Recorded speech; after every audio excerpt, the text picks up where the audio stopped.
Hello everyone, কি অবস্থা সবার? অনেক দিন পরে আমি অনেক লম্বা একটা ভ্লগ নিয়ে হাজির হলাম। আর এটা হচ্ছে ওয়েস্ট ভার্জিনিয়া। এত সুন্দর একটা ল্যান্ডমার্ক যার নাম হয়তোবা শুনেনি এমন মানুষই পাওয়া যাবে না। কান্ট্রি রোড কাটটার কথা কি মনে আছে? সেই গানে কিন্তু এই চমৎকার এই স্টেটটার কথাই বলা হয়েছে বারবার। ওয়েস্ট ভার্জিনিয়া অ্যাপেলিশিয়ান পর্বতমালার ভেতরে পুরোটা পড়ে এমন একমাত্র অঙ্গরাজ্য। তাই একে মাউন্টেন স্টেট বা পাহাড়ি অঙ্গরাজ্যও বলা হয়ে থাকে।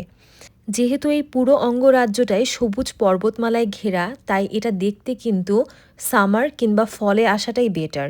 এ সময় ওয়েদার এত সুন্দর থাকে, আর সেই সাথে যদি সুন্দর গাছের পাতার কালারও দেখা যায় তাহলে তো আর কথাই নেই। তো আমাদেরও প্ল্যান ছিল ঠিক এমনই। আমরা এটা প্ল্যান করেছিলাম অক্টোবরের দিকে, যখন ফলের সময় থাকে ঠিক তখনই।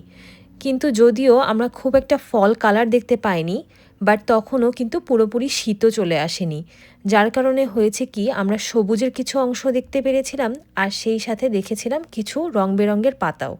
আর এবারে আমরা ওয়েস্ট ভার্জিনিয়া ট্রিপটা করেছি মাত্র 2 দিনের, যেখানে এক রাত আমরা স্টে করেছিলাম একটা ক্যাম্পিং গ্রাউন্ডে। আমি সম্পূর্ণ ডিটেলসই আপনাদেরকে বলে দেব। তাহলে চলুন শুরু করা যাক। আমাদের জার্নিটা শুরু হয়েছিল কেনটাকি থেকে। কেনটাকি থেকে বাই রুটে আমরা যাচ্ছিলাম ওয়েস্ট ভার্জিনিয়াতে। আর যাওয়ার পথে এই সুন্দর ঝর্ণাটা আমাদের চোখে পড়ল, তাই আর না দাঁড়িয়ে পারলাম না।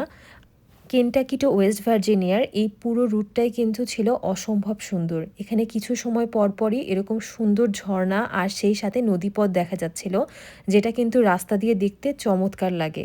এরকম যদি পাহাড় থাকে আর তার সাথে থাকে যদি এরকম নদী, তাহলে বলুন আর কিছু কি লাগে? তো পুরো রাস্তাটার এই চমৎকার দৃশ্য উপভোগ করতে করতে আমরা চলে যাচ্ছি আজকের দিনের প্রথম স্পটে। যেহেতু আমাদের এই পুরো ট্রিপটাই মাত্র 2 দিনের পরিকল্পনায় করা, তো সেজন্য আমরা প্রথম দিন চলে যাচ্ছিলাম যে ন্যাশনাল পার্কের এরিয়াটা আছে সেখানে। নিউ রিভার গর্জের কথা তো সবাই অবশ্যই শুনে থাকবেন, তো এখন আমরা চলে যাচ্ছি সেখানেই। আর কিছুক্ষণের মধ্যেই আমরা যে ব্রিজটা দিয়ে পার হব সেটাই কিন্তু হচ্ছে নিউ রিভার গর্জ ব্রিজ। যদিও ব্রিজটার ওপরে তেমন কিছু নেই দেখার মতো, তো এটা দেখতে একদম নর্মাল রাস্তার মতোই লাগছিল, তেমন কোনো বিশেষ পরিবর্তন নেই। কিন্তু এই ব্রিজটা কিন্তু সাইড থেকে দেখতে অনেক সুন্দর লাগে। আর ব্রিজের ওপর থেকে ভিউয়ের কথা আর কী বা বলবো, এটা তো কোনো বলার প্রশ্নই ওঠে না, সবাই তো দেখেইছেন যে এটা কতটা সুন্দর। আমরা এই পুরো রাস্তাটা ড্রাইভ করে চলে গেলাম প্রথমে গাড়ি পার্ক করতে, আর গাড়ি পার্ক করে এখন আমরা চলে যাচ্ছি ব্রিজের যে ওভারলুক আছে সেখানে। তো পায়ে হেঁটে এই নিউ রিভার গর্জের যে ভিউ পয়েন্ট আছে সেখানে পৌঁছাতে 1 থেকে 2 মিনিট মতো সময় লাগবে সর্বোচ্চ। আর তারপরেই আপনারা পেয়ে যাবেন এই সুন্দর আকর্ষণীয় স্টিলের ব্রিজটি। এটা দেখতে যতটা সুন্দর লাগছে ভিডিওতে, সামনে থেকে দেখতেও কিন্তু ঠিক তেমনই সুন্দর।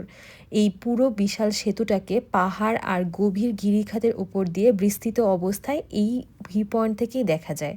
চারপাশে সবুজ পাহাড়, নিচে নদী, আর পুরো দৃশ্যটাই যেন খুব শান্ত আর মনোরম।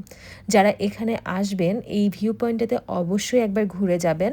যদি আপনাদের হাইট ফোবিয়া না থাকে তাহলে করার মতো একটা মজাদার অ্যাক্টিভিটি হচ্ছে ব্রিজ ওয়াকিং। এটা কিন্তু অসম্ভব সুন্দর একটা অভিজ্ঞতা। যদি হাতে সময় থাকে আর যদি পূর্ব প্ল্যানিং করে আসেন তাহলে অবশ্যই এটা বুক করে আসবেন, তাহলে কিন্তু অনেক ভালো একটা সময় কাটবে এখানে। এবার চলুন আপনাদেরকে ঘুরে দেখাই আমরা কোথায় নাইট স্টে করেছিলাম। তো নাইট স্টে করার জন্য আমরা বেছে নিয়েছিলাম এই ক্যাম্প গ্রাউন্ডটাকে। এটার নাম হচ্ছে the outpost. New river gorge যে ন্যাশনাল পার্কটা আছে সেখান থেকে খুবই কাছে।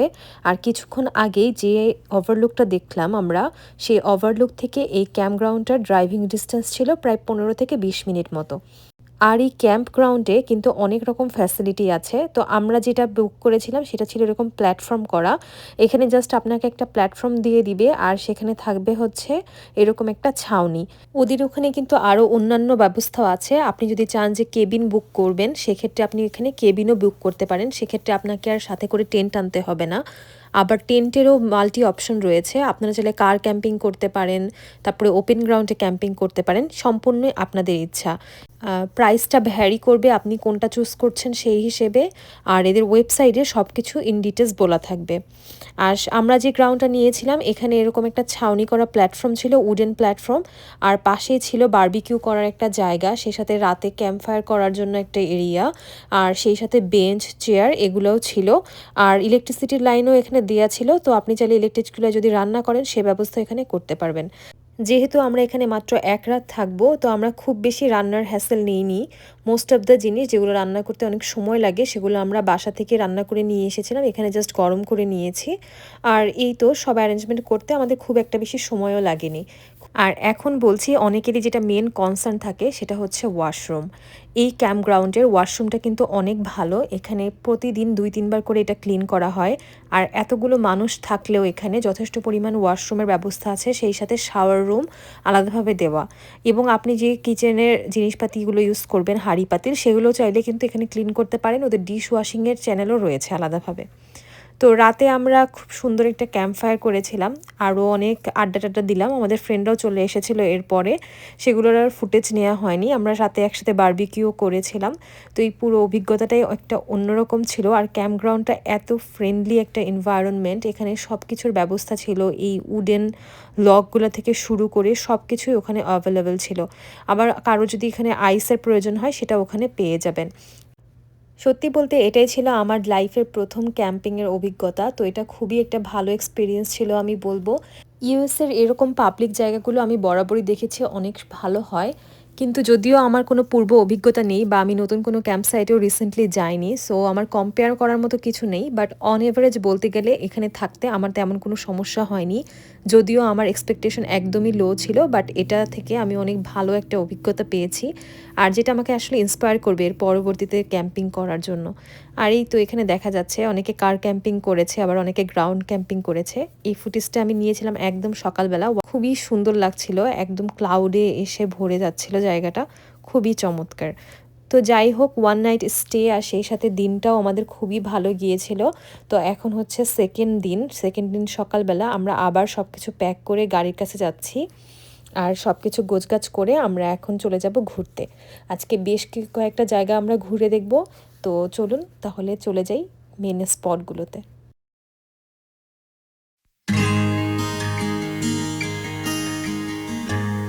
Almost heaven,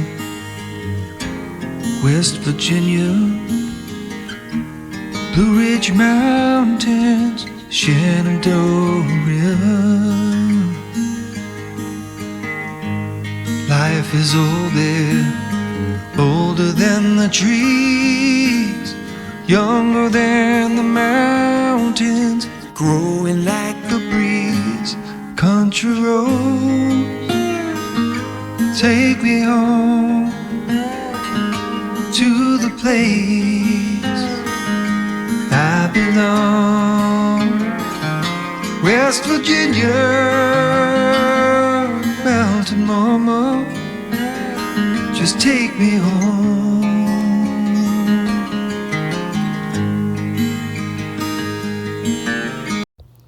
এই পুরো ট্রিপে কান্ট্রি রোড গানটা যে আমরা কতবার শুনেছি তার তো কোনো হিসাবই নেই। এই গানটা শুনতে শুনতে পাহাড়ি রাস্তা দিয়ে যেতে যেতে আমরা এখন চলে যাচ্ছি আমাদের প্রথম স্পট, একটা খুবই সুন্দর ঝর্ণা দেখার জন্য। এটাকে বলা হয় স্যান্ডস্টোন ওয়াটারফলস। এটা আমরা আসার আগেই ঠিক করে রেখেছিলাম যে এখানে আসবো। যেহেতু আমাদের হাতে খুব সময় নেই তাই আমরা কোনো হাইকিং রাখিনি, বাট এখানে কিন্তু হাইক করার জন্য আরও বেশ কিছু সুন্দর সুন্দর জায়গা আছে। তো সুন্দর এই ফল কালার দেখতে দেখতেই আমরা চলে যাচ্ছি স্যান্ডস্টোন ফলসের কাছে। নিউ রিভার ভ্যালির মধ্যে একটি খুবই সুন্দর জলপ্রপাত। এই নদীর বয়ে যাওয়া শব্দ আর তার উপর পড়া রোদ্দুর সব মিলে একটা শান্ত একটা ভাইব ক্রিয়েট করে। স্যান্ডস্টোন ফলের খাস বৈশিষ্ট্য হলো এটা ছোট ছোট মাল্টিপল স্ট্রিম দিয়ে পড়ে, যেন একসাথে একগুচ্ছ জলপ্রপাত মনে হয়। দূর থেকে দেখতে অনেকটা ছড়িয়ে যাওয়া কার্টেনের মতো লাগে দেখতে। এই এরিয়াটা পুরোটাই নিউ রিভার গর্জ ন্যাশনাল পার্কের আন্ডারে। এখানে একটা উডেন বর্ডওয়ার্ক আছে, যার মাধ্যমে আপনি ফলসের একদম কাছাকাছি গিয়ে খুব সুন্দর ভিউ পাবেন। Family friendly, easy to walk এবং সবার জন্য পারফেক্ট। আমি যখন এই জায়গায় আসি আমার ভালো লাগে যে এখানে একটা ন্যাচারাল কালমনেস আছে।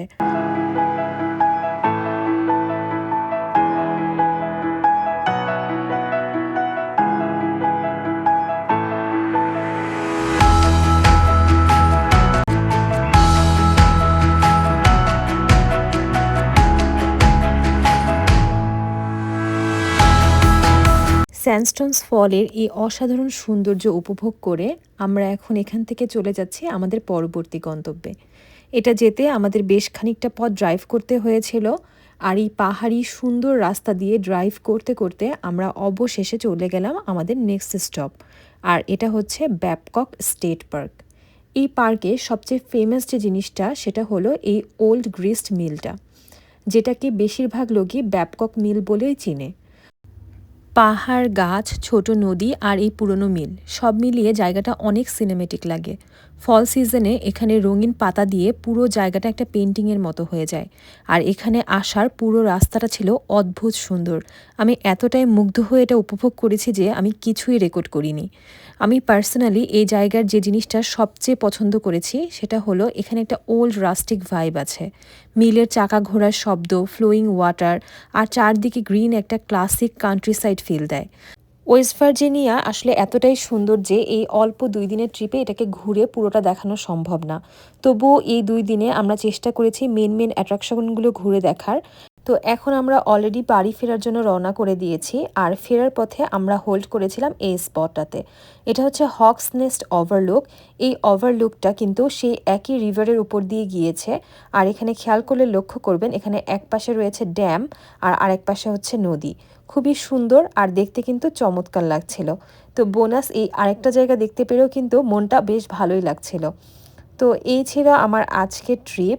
আমাদের ওয়েস্ট ভার্জিনিয়া ট্রিপটা অনেক দিনের ইচ্ছা ছিল, অনেক দিনের প্ল্যানিং, আর এই নতুন নতুন সব অভিজ্ঞতাও এখানে করতে পেরে আসলে আমরা দুজনেই অনেক খুশি ছিলাম। তো সবাই দোয়া করবেন যেন আমরা খুব শীঘ্রই আমাদের পরবর্তী ট্রিপে যেতে পারি আর আপনাদের জন্য সুন্দর সুন্দর ভিডিও নিয়ে আসতে পারি। সবাই অনেক ভালো থাকবেন। আল্লাহ হাফেজ।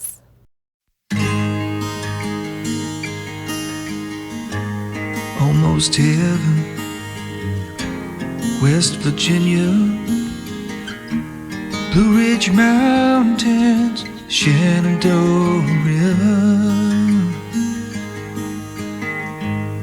Life is old there, older than the trees, younger than the mountains, growing like the breeze.